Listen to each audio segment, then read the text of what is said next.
Welcome to Down to Earth Astrology and Primal Girl Wellness. This is Miss Jenny, and I am an astrologer. And this video today is Astrology Investigates, the case of the abduction and disappearance of Eliza Fletcher from Memphis, Tennessee. So what we know so far is that on September 2nd at approximately 4:20 a.m., she was jogging. I'm not a runner, so I don't understand the compulsion to get up that early to run, but you know, there it is. She was jogging on the street and a surveillance camera caught someone abducting her, literally snatching her off the street and forcing her into an SUV and then driving off. Now, since that time, the abductor has been caught. Her clothes were found outside of a McDonald's near a dumpster nearby, but she has not been found. And the person who abducted her is refusing to tell the police where she is. So there's been a massive search for her since then. And as it turns out, she's apparently the granddaughter heiress to a billionaire fortune. I don't remember off the top of my head what her family lineage is, but she's worth a considerable amount of money. So naturally, of course, everyone's like, ooh, I think the husband did it. And I don't think so.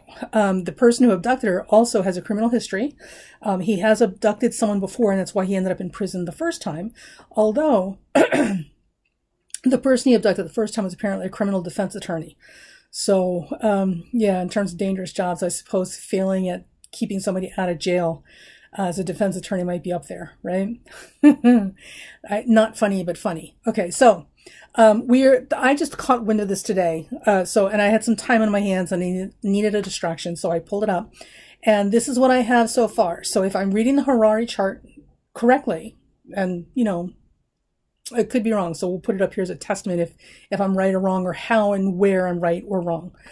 So if I'm reading the chart correctly, she should be found in the next few hours, or almost immediately. So it won't be that long before they find her, which is good because they've been looking plenty long now.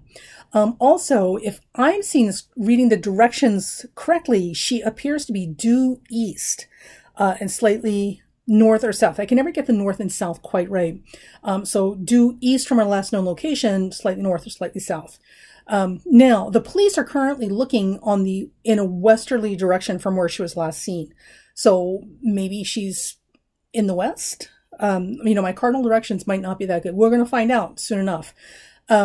Now, the other thing that shows up clearly, and it sounds so cliche, is that, you know, water. She was at some point immersed in water, although she wouldn't stay down. She's going to come back up, which is why she's going to be found, because she will not be underwater anymore.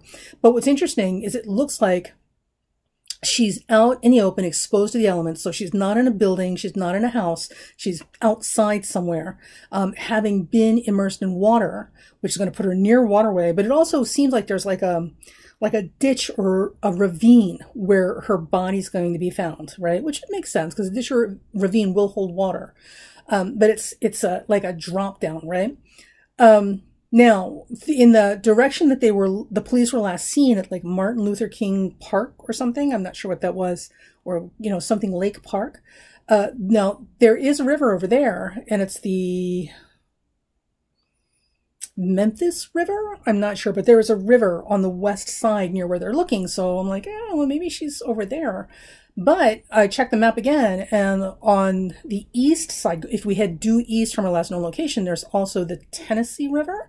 So there's a river literally on either side of where she was last seen. So that's not helping us with the landmarks, is it? Also, the water appears, there's something about the water that's dirty. So it's either a sewage or a recycling plant, or it's, you know, a ravine that just collects dirty water, like a dump site where people dump stuff that they're not supposed to, illegal dumping, things of that nature. So that's what I have for her. I don't think the husband had anything to do with it. Honestly, from the looks of it, it appears that the abductor is crazy, or out of his mind, you know, on drugs, which is entirely possible. And this was intended to be a rape. It was just a crime of opportunity. I don't think the husband had anything to do with it at all. I think this is literally just wrong place, wrong time. So we'll see. We will see. So I'm putting this up here just for documentation, so we can figure out if we got any of these details accurate and close. So there we go. Stay tuned.